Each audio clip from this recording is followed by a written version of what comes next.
Kalachi, Uli Yapne Sakya Elana Ticha, Chief Changes Anu, Changes Talwa, Changes Tana, Akapa, Yatiya Masifisa.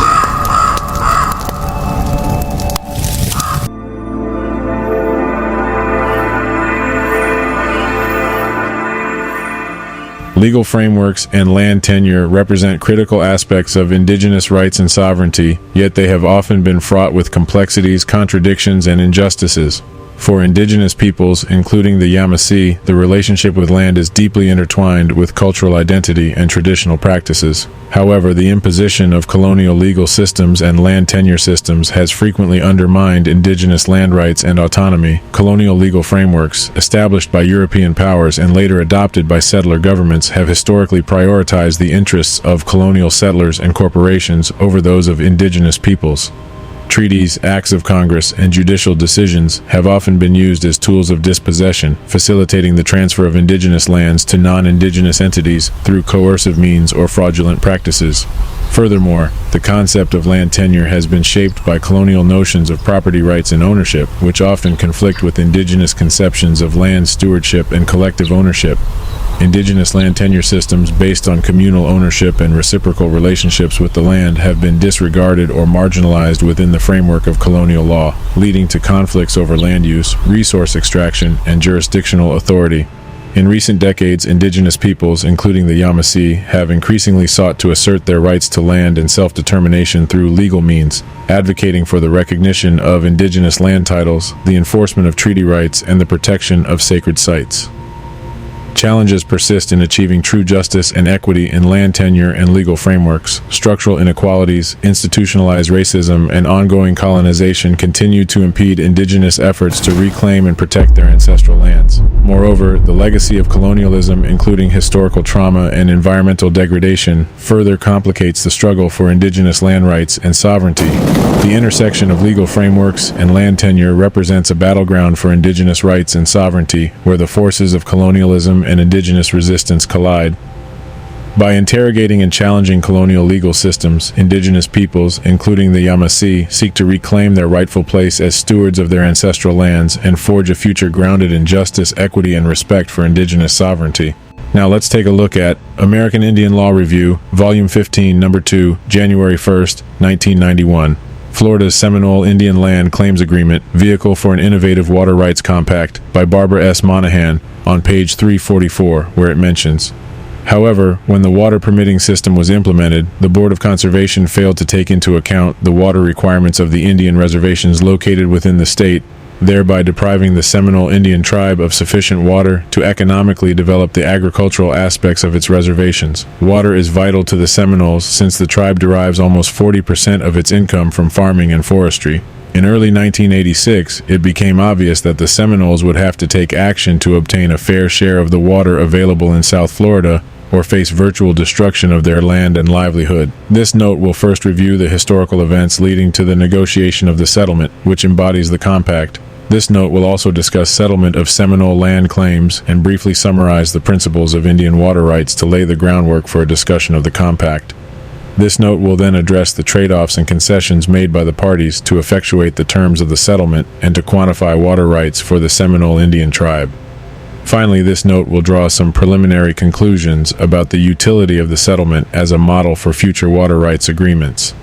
The Seminole Indians were originally members of the Yamasee Indian tribe, which was driven to Florida from the Carolinas in 1715. Tribal numbers increased when members of the Creek Indian tribe, who fled Georgia after the Creek War, joined their ranks. Tribal numbers were also increased by fugitive slaves who sought refuge among the Indians. After Florida was annexed by the United States in 1821, numerous attempts were made by settlers to the area to remove or annihilate the Indians.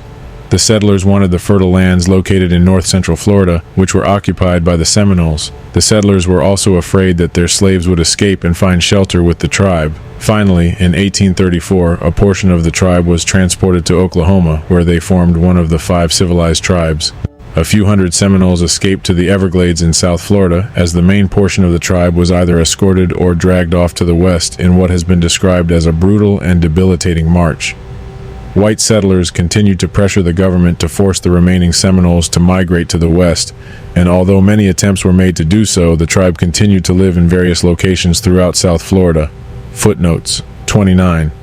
There was ill feeling among the white settlers and the Indians. Seminole country was constantly being invaded by bands of slave catchers, causing much unrest among tribal members.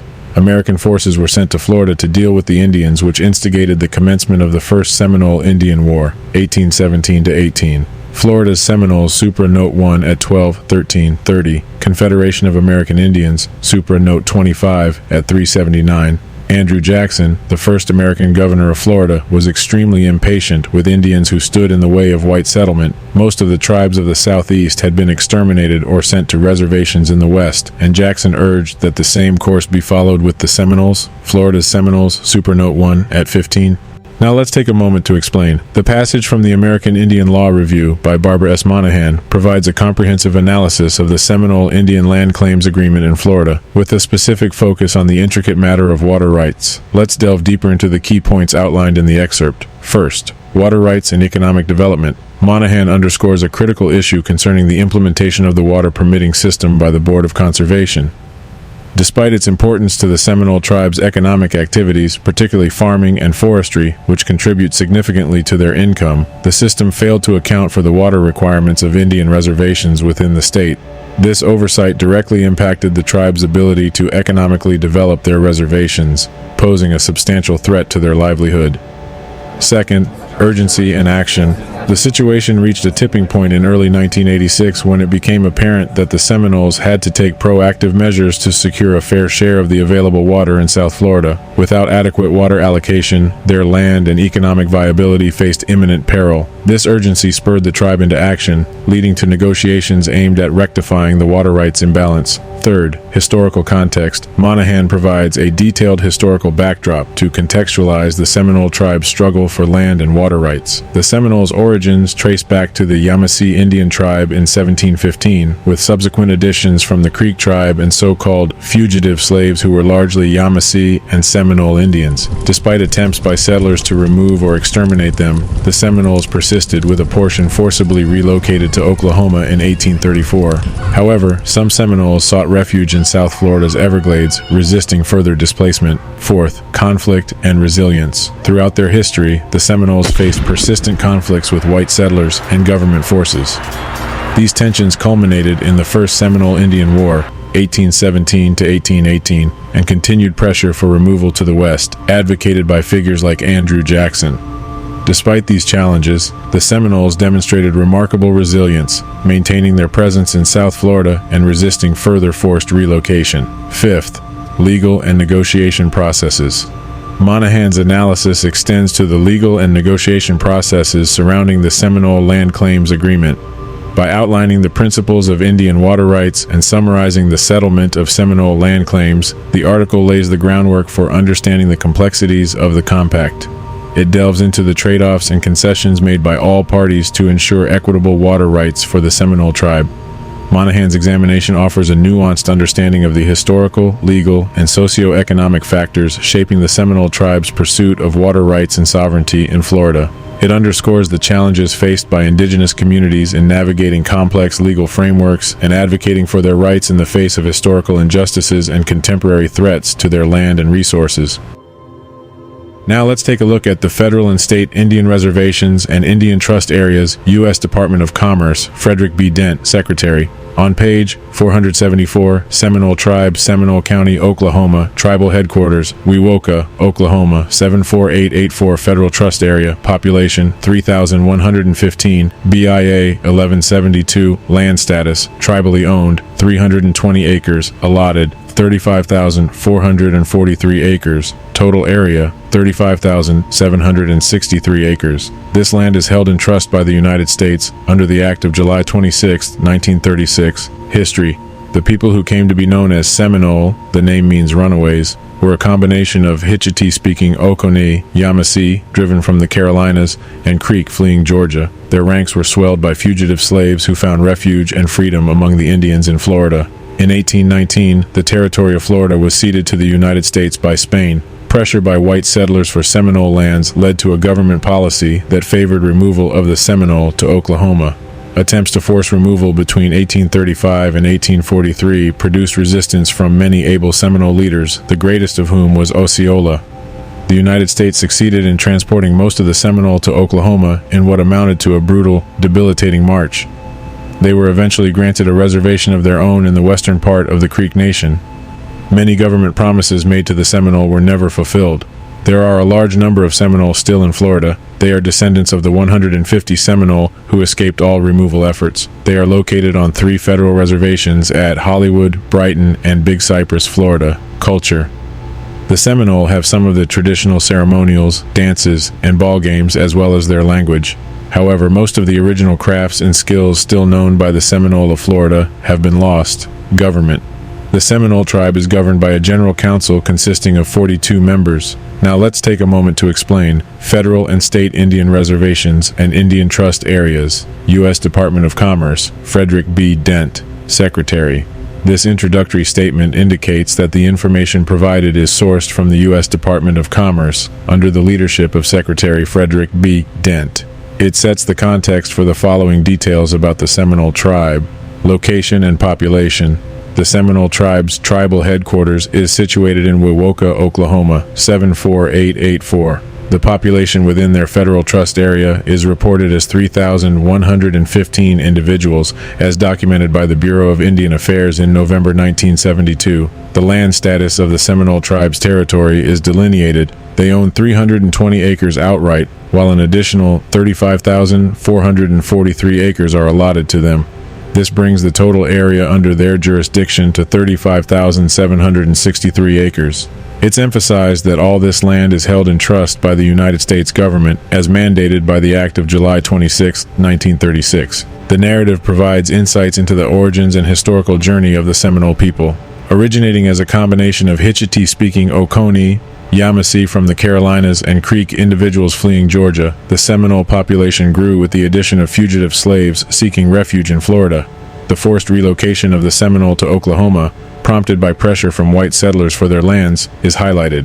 Despite resistance, most of the Seminoles were transported to Oklahoma in a grueling march. However, many government promises made to them were left unfulfilled. Additionally, it's noted that a significant number of Seminole descendants remain in Florida, concentrated in 3 federal reservations at Hollywood, Brighton, and Big Cypress. The Seminole tribe's cultural practices are briefly touched upon, including traditional ceremonies, dances, ball games, and language. It's mentioned that while some cultural traditions have been preserved, many original crafts and skills have been lost over time. The Seminole tribe's governance structure is outlined, indicating that they are governed by a general council consisting of 42 members. This detailed account offers a comprehensive understanding of the Seminole tribe's history, land ownership, cultural practices, and governmental organization, providing valuable insights into their identity and historical trajectory as a sovereign indigenous community. In conclusion, the narrative of the Yamasee tribe's journey resonates as a testament to resilience, defiance, and the enduring struggle for sovereignty. From our ancestral lands in the Carolinas to the forced relocation to Oklahoma, the Yamasee people have weathered the storms of oppression and broken promises with unwavering fortitude. As we reflect on our history, we are confronted with the stark realities of colonization, displacement, and the relentless pursuit of our indigenous lands by settlers and governments alike. Yet, amidst adversity, the Yamasee cultural identity perseveres, serving as a beacon of strength and continuity. Our story serves as a poignant reminder of the enduring legacy of colonization and the ongoing battle for indigenous rights and self-determination. It challenges us to confront the injustices of the past and present, while also inspiring us to stand in solidarity with indigenous communities as we continue to assert our inherent rights to land, culture, and autonomy. In the face of adversity, the Yamasee tribe stands tall, a testament to the indomitable spirit of indigenous peoples everywhere. Our journey serves as a powerful reminder that the struggle for justice and sovereignty is not only a historical narrative but an ongoing reality that demands our attention, our action, and our unwavering support. If you would like to express your encouragement towards these works and content, please go to paypal.me/SvnoyiWahya, or you can even directly contribute through Cashapp at $SvnoyiWahya. Any amount you give will be immensely appreciated. Thank you for your generosity.